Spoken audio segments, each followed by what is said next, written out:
Hello mga guys, kung makikita nyo, nagda-drive si Mami ngayon. Ayun no, ang ayos mag-drive, medyo palpak lang, pero pumasa naman ata siya. Salamat sa nagturo kila Mami. Yan nga pala ay, ang pangalan nga pala ng kanilang school, ATS Philippines. Sa TESDA yon mga gar. Kung makikita nyo, maayos naman mag-drive si Mami kahit paano. Hindi na masama kasi first time lang talaga mag-drive ni Mami. Ganun talaga.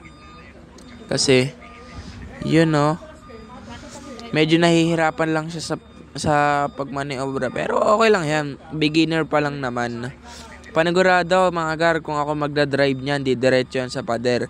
De, joke lang. Baka hindi ako pag-drivein. Pero tingin ko, hindi naman siguro kung mahihirapan kung ako magdadrive. Medyo bobo ako mag-abisado eh. Ayun o, kung makikita nyo, muntikan niya na mabangga yung cone. Ayun o. Muntikan niyang masagasaan yung cone mga guys. Ayun o, pass forward natin ng onte. Ayan mga gar, pinas forward ko lang ng onte. Pero yan, kung makikita nyo, ayun o. Pabalik na si Mami. Nice job, Mami.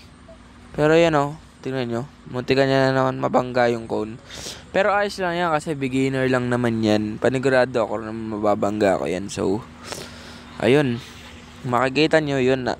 Sana may parada na maayos. Yun o. Parada mo na maayos. Yan. O, yung susunod na mga gar.